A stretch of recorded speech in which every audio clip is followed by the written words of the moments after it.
Very good day to everyone. Hello, and this is Devansh. I am going to be running the lead on this strategic case study exam, which is going to happen in May, at the end of May. So, this webinar is the first webinar that we do for our students. This is the first introductory webinar that we always conduct throughout the set of 12 to 15 live classes that we do with all of our students. So this is just the first step towards learning about what is a case study exam, how can you study for a case study exam, what will be the structure of the exam, and all of that. So like we mentioned, this is the first webinar that we do, the first introductory webinar, and the first step towards passing your case study exam when you study with us. So we are a CIMA registered tuition provider. As you can see, we've received the accreditation from CIMA itself, and that gives you further assurance of our uh, ability to help students pass their exam. And consistently, we've been doing the same. Every time a student sit their exam with us, they're at least very confident when they enter the exam hall. And that's what we try to do with our course, to give you as much inspiration, as much confidence as we can. So let's go into a bit of details about what a strategic case study exam is, how you will have to study, and what will you be focusing on. And obviously later on, we'll tell you what our whole structure of classes helps you to, and how it helps you to make your study easy. So about a case study exam, now there might be some students who are entering the strategic level via many exemptions or have ever given a case study exam before. So we'll start with the basics. Now, case study exam tests your knowledge, skills, and techniques from all the three pillars of your study, which is E3, P3, and F3 in this case.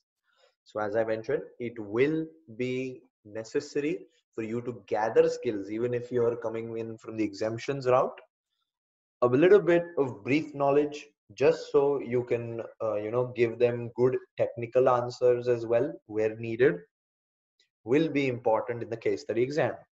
So the first step will be gaining your knowledge and simultaneously improving your writing skills from E3, P3, and F3. Now you will be given a fictional case study before the examination. So at the end of this month or at the beginning of the next month, there is a case study, a fictional company which is released by CIMA, which you will have and which you will be given in advance, so that you can understand, learn about the company, which we will help you to.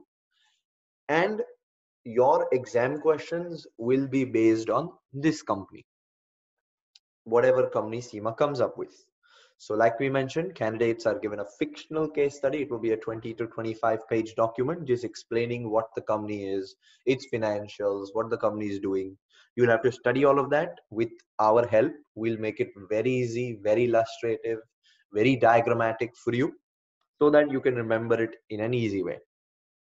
And then the exam will expect you to give solutions to problems of that company.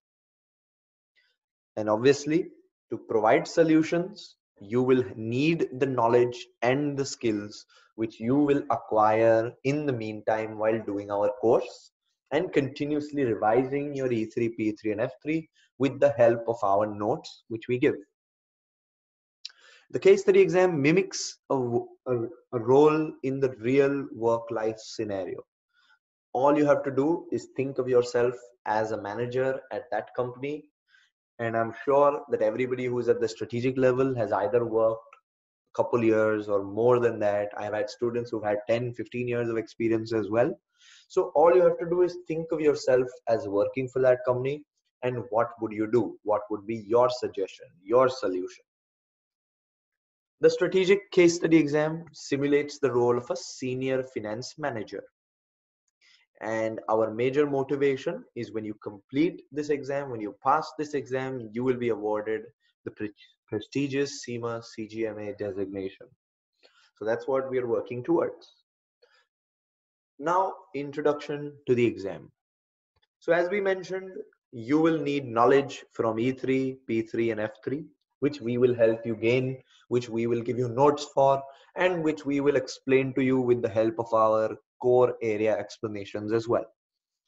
Now you're going to realize that everything that we speak about comes from us. All you have to do is follow me, is follow my team. We will send you everything. We will be sending you each and everything that you need for the exam, but it's your job to follow us. Now, knowing the basics of the exam blueprint core areas from the books forms the basis for your answer and shall be needed for you to pass this exam. So with the changing syllabus of CIMA, which changed in November of 2019, they have introduced something new for the first time, which is known as exam blueprints. So they were demonstrated, they were used for the first time in the February 2020 exam. So what were the exam blueprints?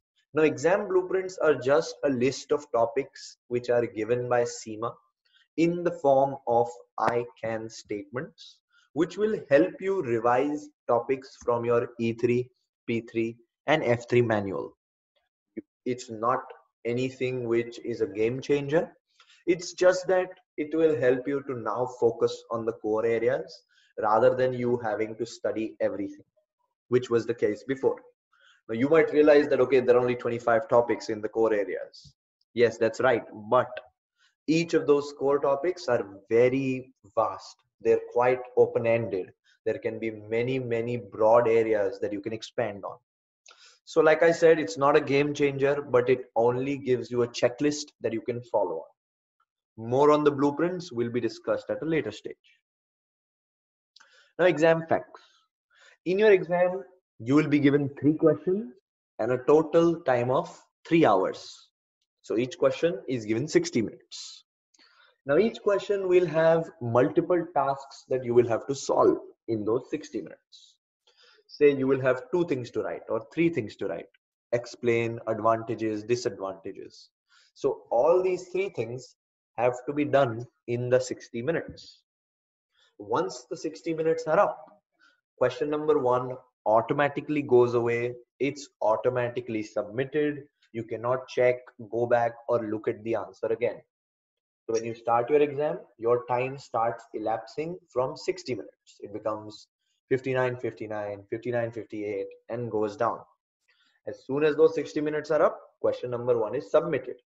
You're automatically taken to question number 2, where the time starts elapsing from 60 again.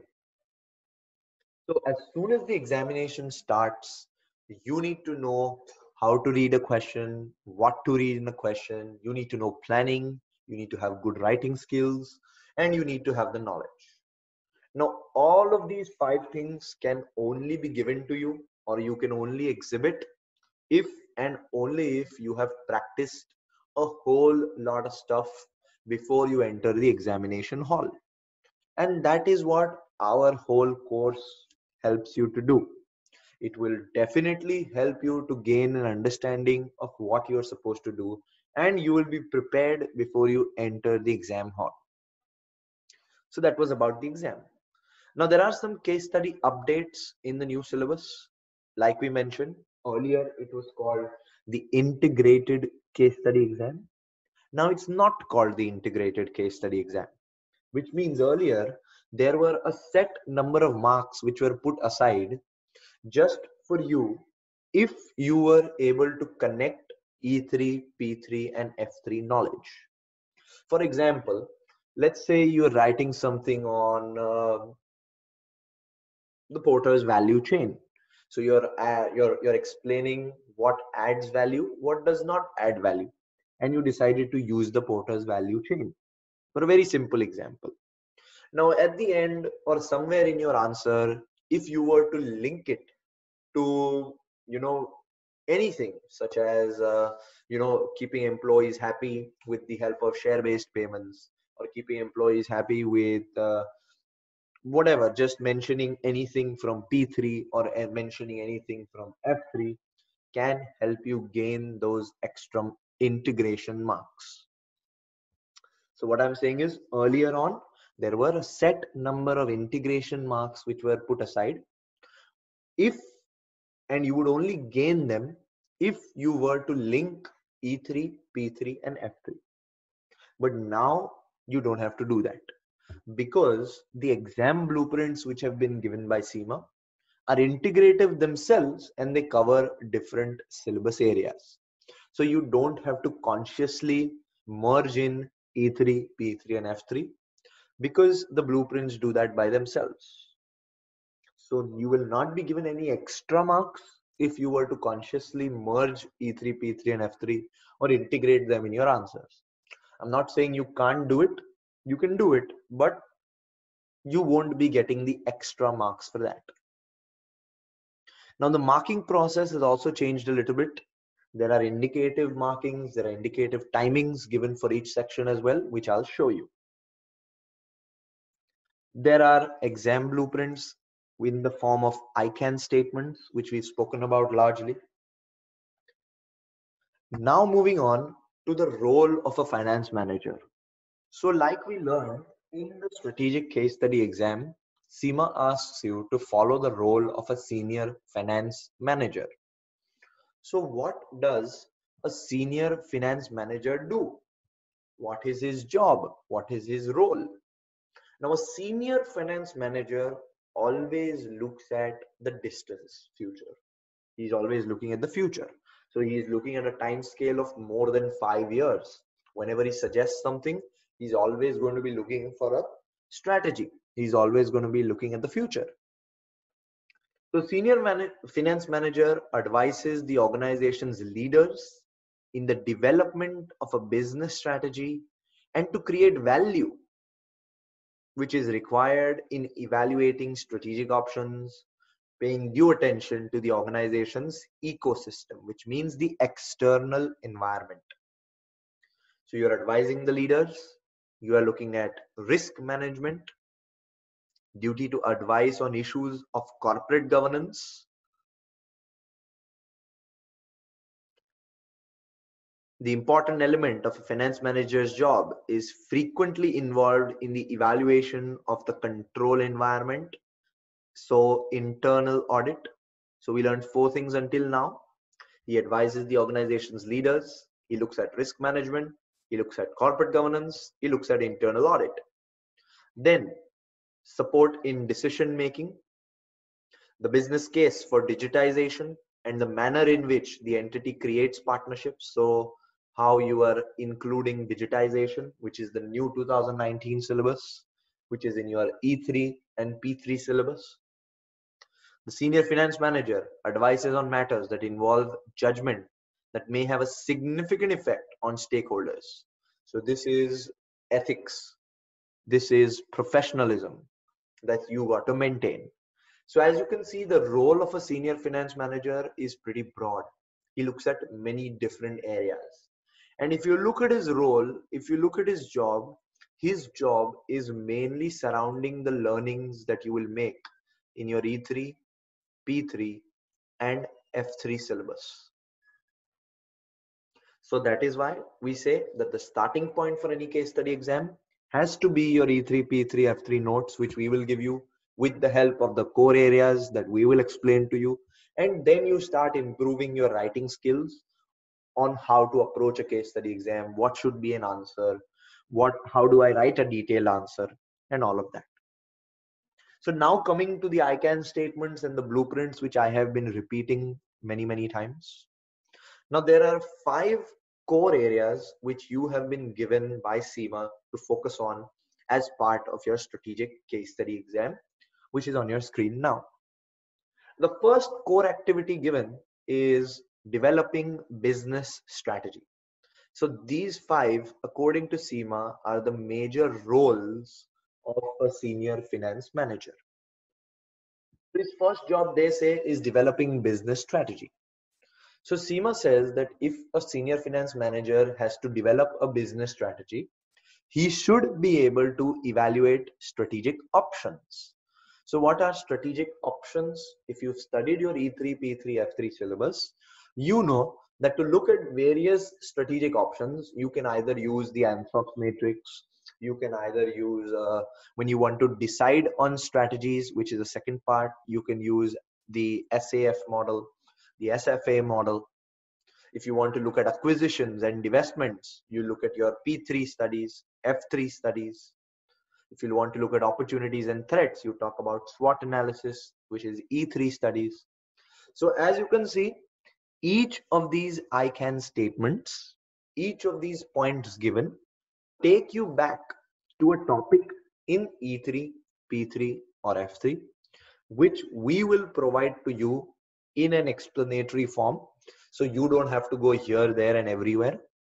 So like I'm telling you, the first job is to start revising these I can statements. And as you can see, under a core area, the different I can statements take you to different parts of the syllabus. The first one is from E3, second one is from P3, third one could be from F3. So they could be from anywhere. And as you can see, that is why the integration marks have been removed, because the I can statements are integrative themselves. So each of these I can statements, one at a time, need to be taken back to either your E3, P3 or F3 syllabus, making sure that you have revised that part, making sure that you have gone through that part, and so that if a question comes up in the exam relating to these topics, you can easily give them an explanation. So these blueprints have to be your starting point. Coming to further details now. Now this is what your first screen on the exam is going to look like. Each and every question that you do, we do a lot of mock exam practice with our students, and our questions are consistently the quality of the exam, the level of the exam, making sure that you are ready before you enter the exam hall. So this is going to be the first screen that you see on your exam. And like I mentioned, now what they do is there's a section number, there's a task number, there is a time that you have been given, and they also tell you the number of tasks.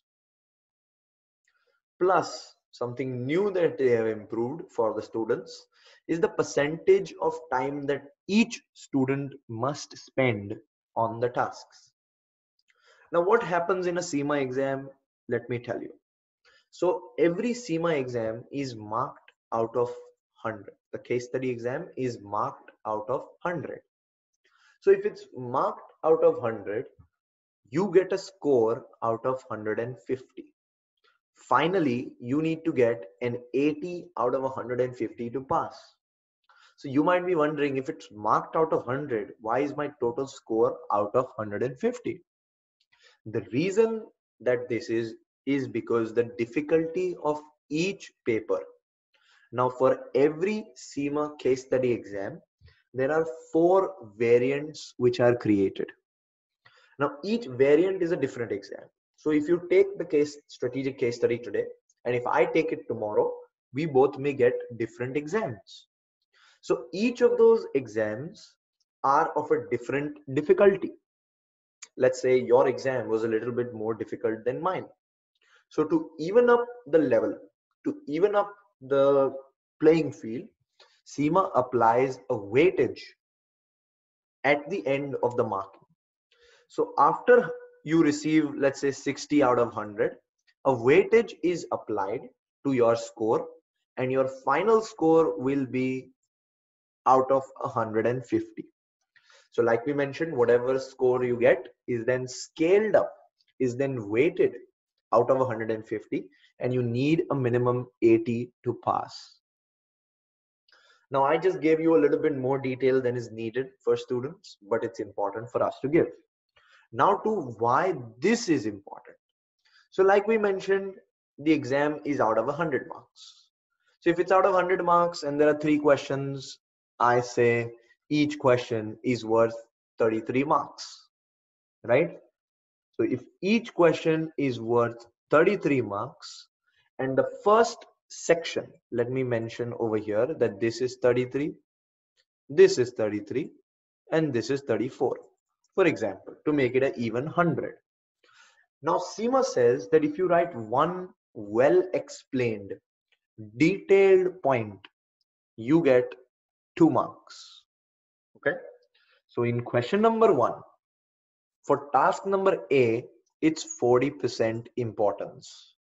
So if one question is 33 marks and it's further broken down into 40 and 60, which means that for section A, section A is given 13.2 marks. Easily what I'm doing is I'm taking 40% of 33, which gives me 13.2 marks. And if 1 point is worth 2 marks, 13 marks will be roughly 7 points. So for section A, whatever the question is, I will need to write 7 well explained, detailed points to get my marks. You got what I'm trying to say?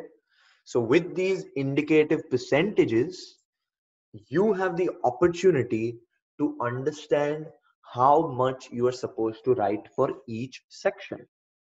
So for section A, you'll be writing about 7 well explained points. For section B, you'll be writing about 6 well explained points. That's what I mean, 6 to 7 well explained points. I would say 7 to 8 would be enough. 7 to 8 points will be enough, because you will be putting in a lot of details for section B. So these indicative percentages have been given to you just to make sure that you understand how much you're supposed to write and how much importance you give it.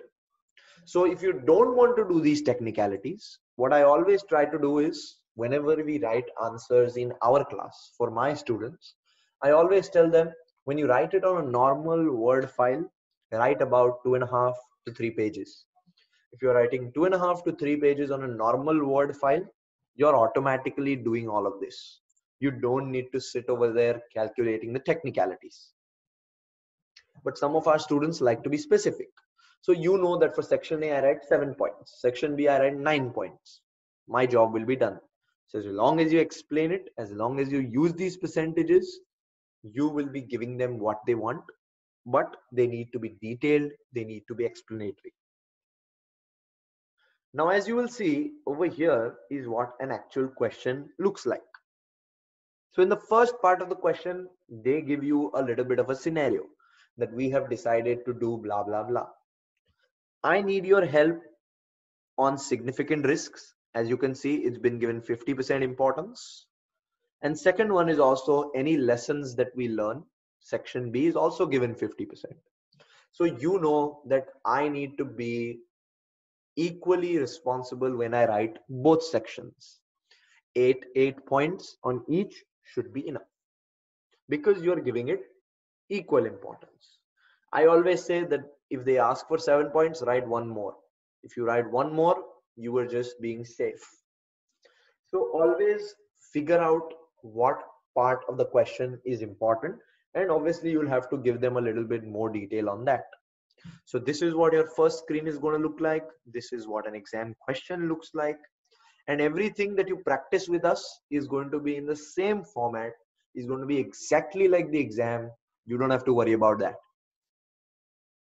Now, all of these technicalities aside, if you write your answer, always keeping in mind you are working with whatever company they give you, and put yourself in the shoes of a senior finance manager at whatever fictional company they give you, you will automatically include all the skills mentioned above. All you got to do is think of it as my organization. I am part of it. So what would I do if this were my organization? Everything will then start to fall into place with a whole lot of practice. Now remember, the case study is a standalone exam. It does not require any detailed word-to-word knowledge from E3, P3 and F3. We don't require any of that. CIMA assumes that when you did the E3, P3, F3 OTQ exams, the multiple choice exams, you have done the details. So over here, you don't need any details. You don't need any calculations. You don't need, any kind of calculations at all. All you have to do is show your evaluation and application skills. Your evaluation, writing, problem solving skills is what we are looking for. Whenever you're revising E3, P3 and F3, you don't have to do any sums. Your explanation is all that we need in your own simple words. Now, the workbook that we do on our I can statements, on our quiz questions, and the exact mock question booklet that we do gives you all the confidence that you need for your study. So how we go about studying? My way. Our way has been successful. It's always worked for students, and it's extremely flexible for everybody who's working. Now, we will be giving all our students easy and illustrative study notes. Like I've mentioned, you will be given study notes, you will be given blueprint explanations, you will be given summarized mind maps. Everything comes from us. We'll tell you how to use them. Your job is to follow them. After we have done the I can statements, after we've done the full detailed pre-scene analysis, the fictional company that they give us is called the pre-scene. So after we've done the full 60-page pre-scene analysis in detail, you will know everything about the company in and out. So after that, we start writing exam style questions. Now, any case study exam has three main pillars. The first pillar I always tell all of my students is to gain a basic knowledge of E3, P3, and F3. Now, like we mentioned, we will be doing a lot of exam style questions, about 20 to 25 exam style questions, which will be exactly like the exam, which you will be writing, which you will be submitting to us, and I will personally mark them and grade them exactly like the examiner would, so that you can understand, you can learn from that and not make the same mistakes again. So our entire course, our entire structure gives you each and everything for the case study exam. We have different options that you can look at for the case study exam. We do the full case study course, which is everything that we talked about today. We do a mock exams pack only, where you can receive our mock exams, write and send back to us for marking. You can check them out on our website, www.fintutors.com. And as you will see, the FinTutors platform helps you on every single thing about your case study exam. And we are happy to always announce that all of our students are pretty much satisfied, pretty much confident when they enter the exam hall, and they do get the results that they desire. So I look forward to working with you on our webinars going forward, on our classes going forward. We like to maintain a relationship with all of our students. So you can see my personal WhatsApp number on our website and come back to me if you have any questions. Set up a live introduction call with me if you have any questions. We are happy to help with that. So I look forward to hearing from you, speaking to you, and helping you pass your exam. Thank you so much.